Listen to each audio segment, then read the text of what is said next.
Rebonjour, on se retrouve dans la deuxième vidéo consacrée à l'épreuve analyse des besoins des joueurs. Et donc cette fois-ci, je vais faire comme si je passais l'épreuve vidéo pour vous donner ma démarche que vous pourrez utiliser pour essayer d'être le plus efficace possible. Donc je vous rappelle que le temps d'analyse de la vidéo dure 20 minutes. Donc là, chez moi, il est 10h55. Donc je vais me donner maximum jusqu'à 11h15 pour faire la vidéo. Donc voilà la trame que je vais utiliser. D'abord, regardez la vidéo une première fois en entier, sans rentrer dans le détail, et se poser quelques questions pour déjà avoir un angle d'attaque. Donc ma première question, c'est est-ce que l'équipe que je vais analyser est plutôt en situation de défense ou plutôt en situation d'attaque?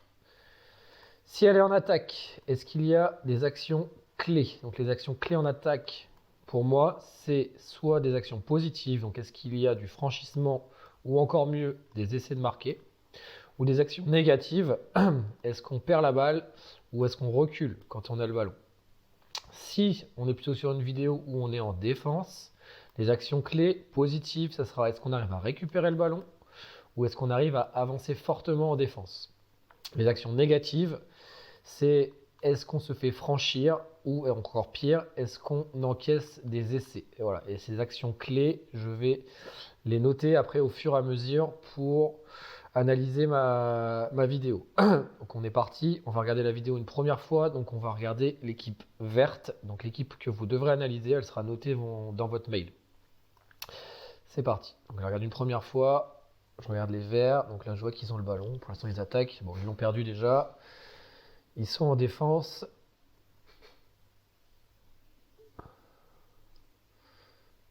Hop, ils sont franchir une première fois, ils encaissent un essai, donc voilà, déjà c'est une première action clé pour moi. Là il y a un coup d'envoi, du coup ils avancent, ils stoppent directement les attaquants. Ils récupèrent le ballon sur un jeu au pied, donc ils se retrouvent en attaque. Ils rejouent directement au pied, donc ils se retrouvent en défense tout de suite. Et donc là, ils vont défendre, ils se font franchir. Ils se font même franchir fortement. Jusqu'à encaisser un deuxième essai. Donc là, ils sont en défense sur une touche. Ils vont récupérer un ballon mais qui est cafouillé. Ils prennent de la pression quand ils ont le ballon. Ah, ils ont raté un jeu au pied, ils se sont fait contrer et ils vont même réencaisser un essai. Il y a une autre action où ils sont donc en attaque au début de l'action. Ils décident de se dégager. Ils se retrouvent en défense rapidement. Ils se font encore franchir et ils encaissent encore un essai. Donc déjà, je sais que je vais sûrement parler de défense dans mon analyse. Là, sur un coup d'envoi, ils arrivent à le récupérer. Donc ça, c'est plutôt positif.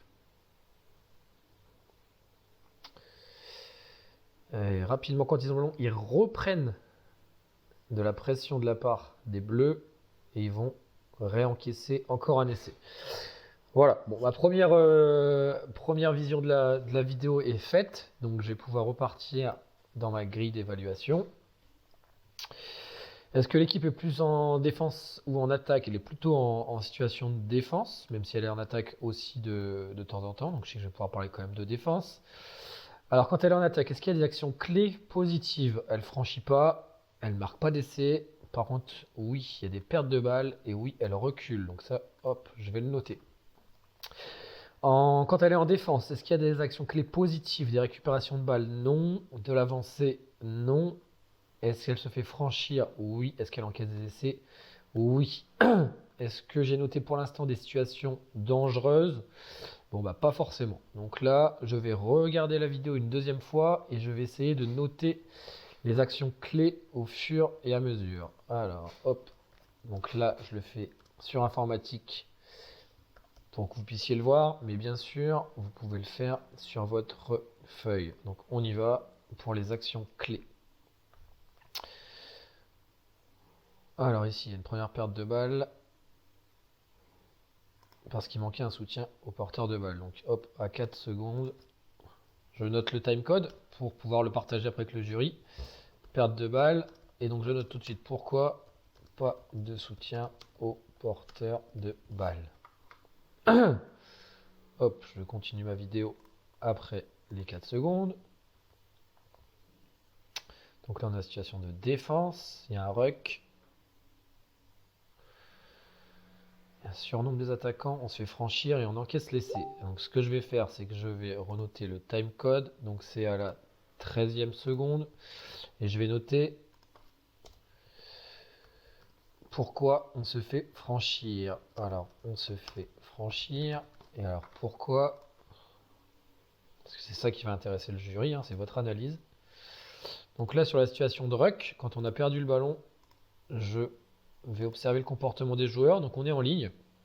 Il y a un surnombre à jouer à droite de l'écran. Et les joueurs ne glissent pas ici pour boucher l'espace. Ce qu'ils font, c'est qu'ils regardent le ballon dans le ruck et qu'ils ne se rééquilibrent pas. Du coup, derrière, c'est très dur de défendre. En plus de ça, on rate les plaquages parce qu'on ne s'engage pas. Et il y a un problème de cadrage défensif aussi. Alors, on se fait franchir. Pourquoi? On regarde le ballon dans le ruck. Donc, on ne rééquilibre pas. Et plaquage raté parce que le cadrage défensif est mauvais. C'est-à-dire que on se retrouve face à face avec le porteur de balle. Et donc du coup, c'est bien plus compliqué pour défendre. Hop, je continue avec mes actions clés.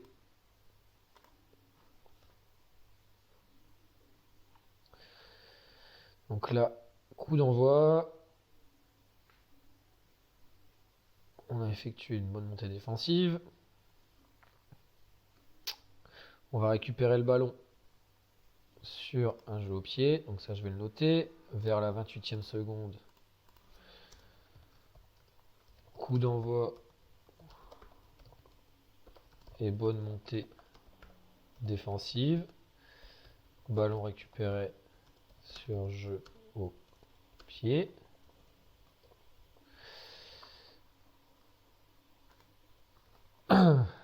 Voilà. Hop, je repars à la 28e.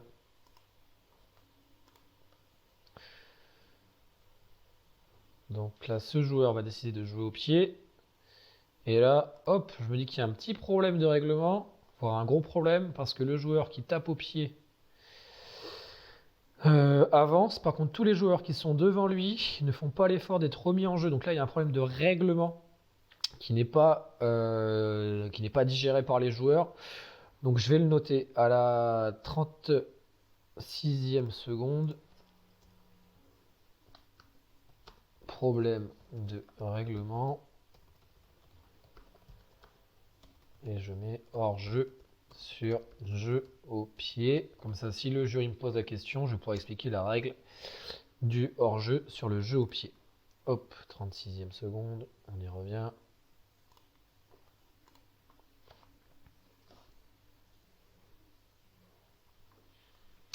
Là, on se fait franchir. Un plaquage raté, deux plaquages ratés. 3 plaquages ratés, 4, 5. Et lui, il plaque pas. Donc 5 plaquages ratés. Je vais la regarder une deuxième fois pour voir pourquoi les plaquages sont ratés. Pour savoir si c'est parce que les joueurs ne s'engagent pas ou si c'est des problèmes de technique. Donc là, hop, le cadrage défensif est raté. Là, on s'est pas engagé. Là, on s'est pas engagé. Et là, on n'y va pas. Ok, donc il y a les deux problèmes. Donc là, on était à la 42e seconde. Je vais le noter. Hop, 42e seconde. Plaquage raté.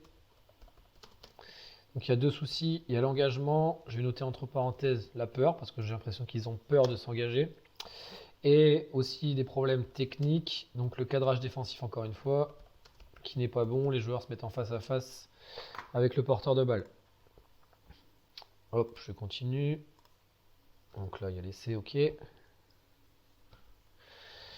Ici, donc on défend sur une touche, on arrive à la récupérer, ça c'est positif. Par contre, derrière, on prend la pression. Là, on décide de faire jouer le ballon, c'est plutôt bien joué. Là, encore une fois, hop, par contre, là, ce choix de jeu de jouer au pied, Et ben il nous aide pas parce qu'on reprend la pression tout de suite parce qu'on se fait contrer. Donc ça, je vais le noter. À 1 minute 07. 1 minute 07, mauvais choix de jeu en attaque. Jeu au pied, parce que le joueur aurait pu jouer son 2 contre 1 ou il aurait pu décider d'avancer. Je vais vous le remettre. Hop. Je vais faire pause. Là, c'est bien joué.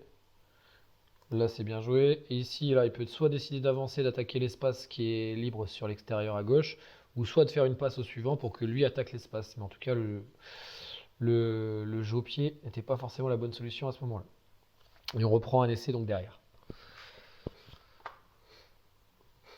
Ici, on est sur une mêlée.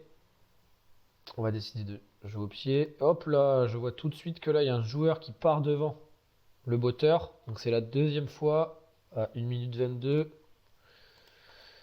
où j'observe un problème d'hors-jeu sur jeu au pied.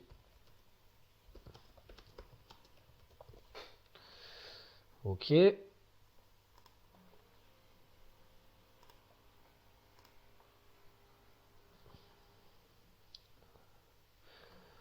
Là, la montée défensive n'est pas bonne, l'extérieur est libre. On rate encore un plaquage parce qu'on ne s'est pas engagé. Alors, 1 minute 25. Mauvaise montée défensive. Plus plaquage raté. Et là, c'est encore une fois l'engagement. Très bien.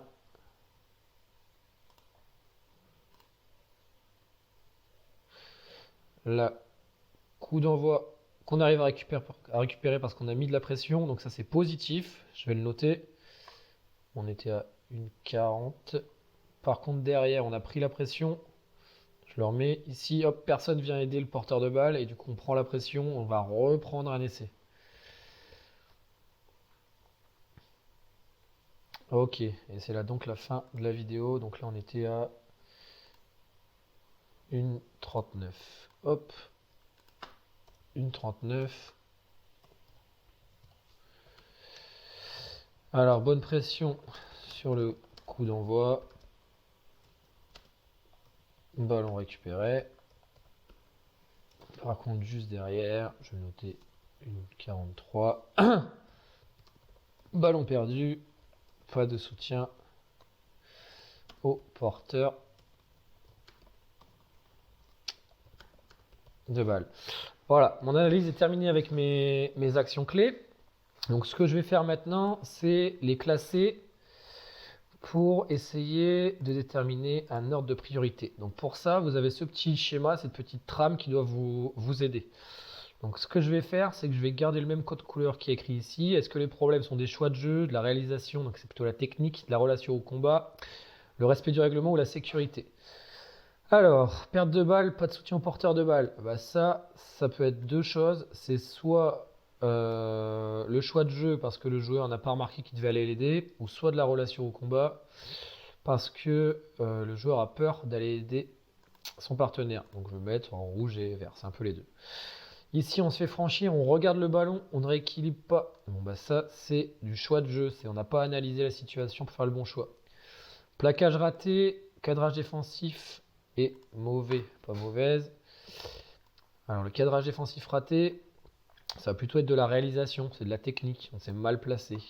Ça peut aussi être un peu de choix de jeu. Le coup d'envoi et la bonne montée défensive, ballon récupéré sur jeu au pied.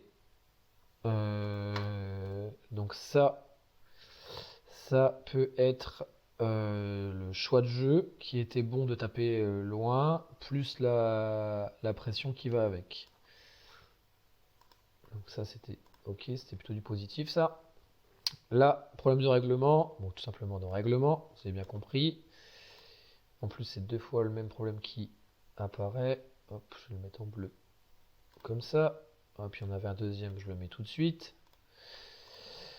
Ici, plaquage raté à cause de l'engagement. L'engagement, c'est la relation combat. Hop, je le mets en vert. La technique, cadrage défensif raté, je vais le mettre dans les choix de jeu. Ici, mauvais choix de jeu en attaque. Mauvaise montée défensive plus plaquage raté. Là, c'est l'engagement. Donc la mauvaise montée défensive, c'est plutôt du choix de jeu. Et ici, les plaquages ratés par rapport à l'engagement, c'est de la relation au combat. Moi, j'ai l'impression qu'ils ont plutôt peur. Ici, il y a une bonne pression sur le coup d'envoi. Et ça fait 2 fois qu'ils mettent la bonne pression. Donc encore une fois, ça peut être le choix de jeu avec le petit jeu au pied qu'ils ont fait. Et ici, ballon de sortie, ballon perdu, pas de soutien au porteur de balle. Donc encore une fois, comme le premier, c'est soit du choix de jeu parce qu'ils n'ont pas vu qu'il fallait y aller, ou soit le plaquage raté. Voilà, donc j'ai des couleurs qui s'affichent. Moi, je me dis que la priorité, donc, c'est quand même la défense parce que c'est ce qu'on a le plus vu dans la vidéo. Et quand on se fait du coup franchir, il y a 2 problèmes qui arrivent. C'est les plaquages ratés très souvent et puis les mauvaises montées défensives. Donc là, il va falloir hiérarchiser pour mettre point fort, point faible et un objectif prioritaire. Donc moi, pour hiérarchiser, et là, c'est du ressenti. Ça veut dire que vous n'êtes pas obligé de mettre la même chose que moi. C'est pas gênant. Mais on pourra vous interroger avec le jury pendant le questionnement. Donc sur la hiérarchisation, moi, je mettrai en premier les plaquages ratés. Donc je bosserai avec eux de la technique plus des situations pour qu'ils s'engagent, donc qu'ils aient moins peur en fait dans la relation au combat. Ça, ce serait mon objectif prioritaire. Pour aller avec dans le même thème, moi je travaillerai sur la montée défensive. Donc là, ça serait plus sur les choix de jeu. Donc regardez en face, annoncer qui on prend et monter ensemble. Voilà.